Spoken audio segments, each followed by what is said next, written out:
Hey, this is Mark Henry, author of Dancing with Energy, Healing, Magic, and Mysticism, here to talk to you more about the occult and the paranormal.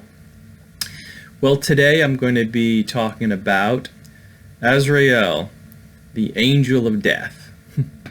But before I begin, I wanted to kind of mention, I know I mentioned the different links at the end of the video, but I'll do it today at the beginning. If you are interested in becoming part of my inner circle and want more access to videos, my Patreon is going to be in the link in the description. But actually, more importantly, today is a special day. I was talking about in the past videos about Leos. Well, I'm a Leo, and today is my birthday. So if you want to do something nice and support the channel, throw a few dollars or buy me a birthday coffee. I'll put a link to coffee, or what's called Ko-Fi, if you want to do that.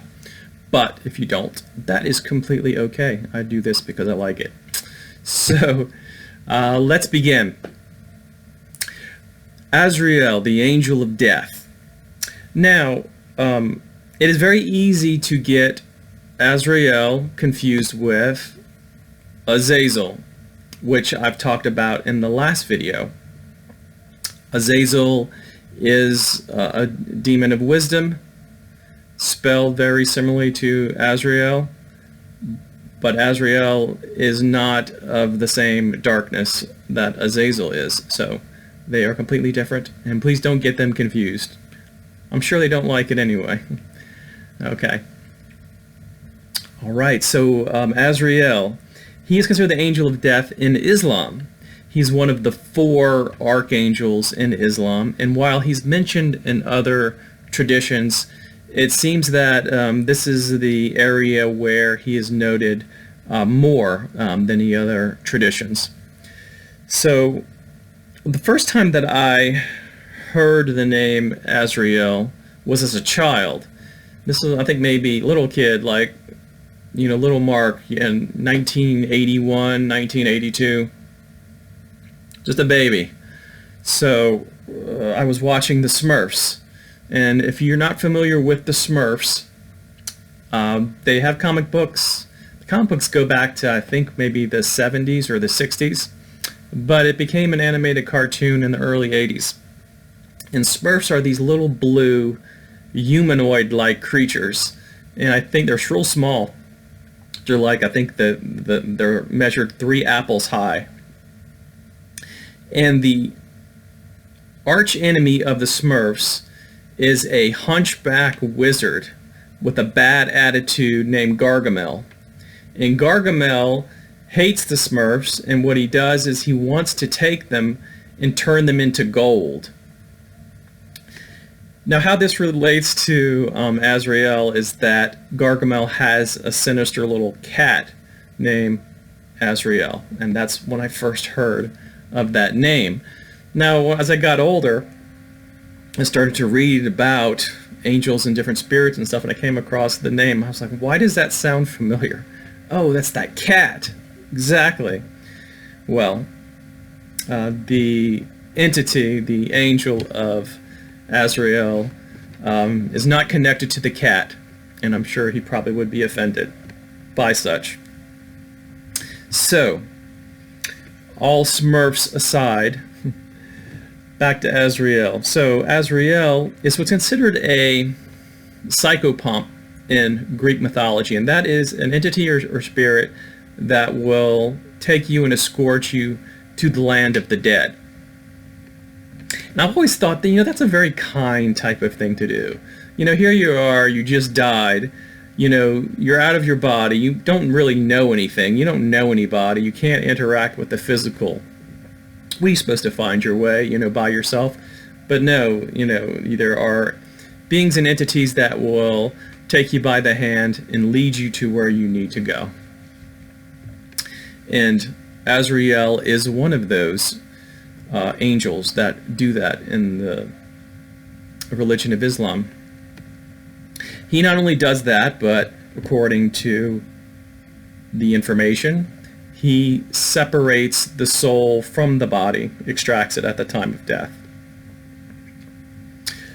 Now, there is a lot of information about how this exactly happens.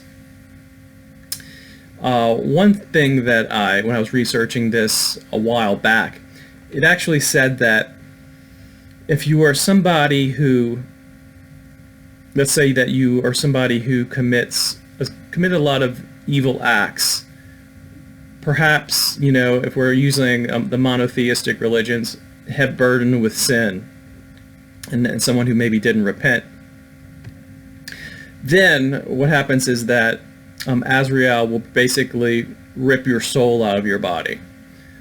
And if you were somebody who is more pure, more good, led a kind of a better life overall, it would be more of a gentle type of extraction. It's also said that if you are somebody who, like we were talking about in the first example, who was just maybe an ugly person, then he would appear to you in an ugly form, a very scary, horrific way. And that would be, it's like a mirror, it's like the reflection. If you are someone who kind of led a good life, was a good person, treated others kindly, then he would appear to you in a very beautiful form. So in a way, it's kind of like a reflection, or like a karmic type of thing. It reminds me of some quote from Meister Eckhart, and this was actually in the movie Jacob's Ladder, the first one, the original one, with Tim Robbins.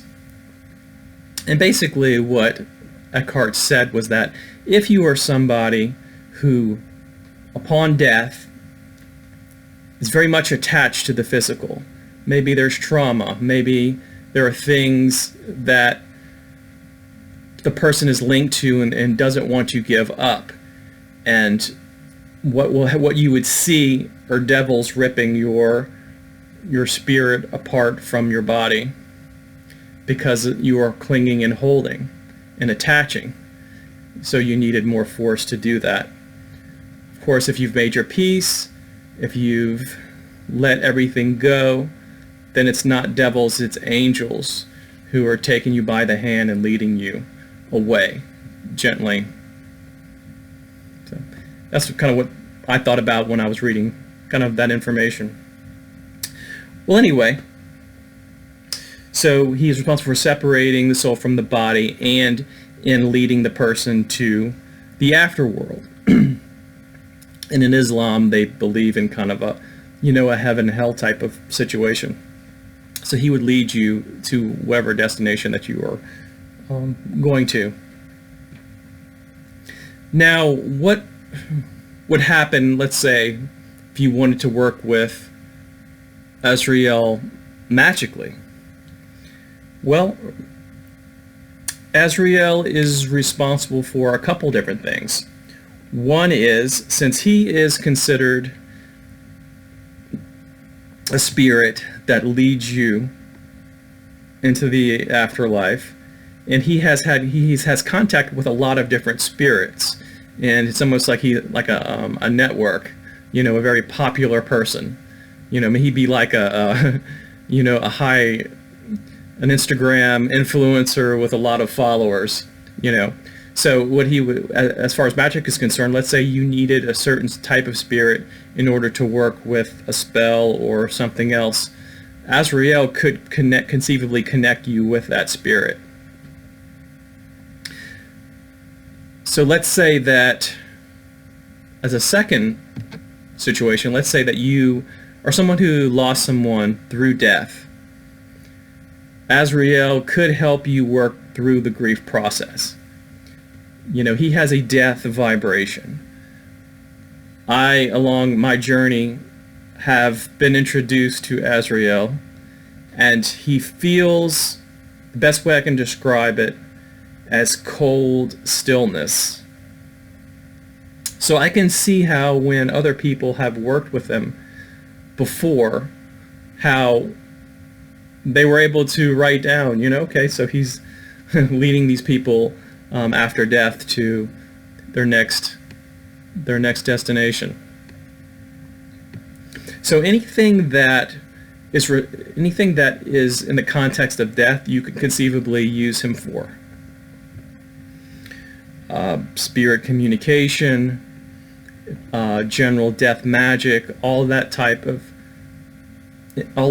types of contexts would be perfect for working with Azrael. And although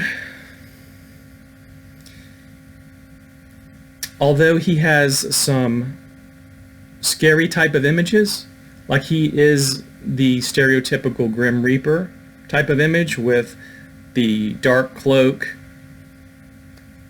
he is not a dark figure. I always thought of this like, if you ever watched Dickens, read Dickens' A Christmas Carol, the ghost of Christmas future was very much like this. And he showed Scrooge his death, his future. Now, a scary figure, yes, but not an unkind figure. He was probably the last one to actually help Scrooge turn a new leaf, to change.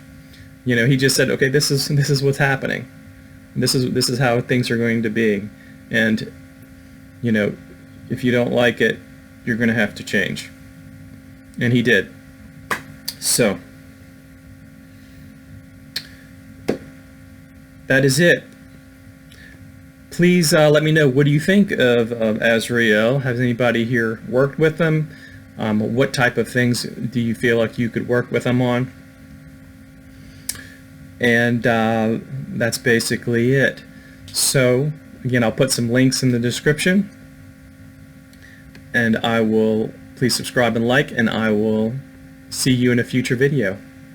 Thanks so much. Thanks for watching.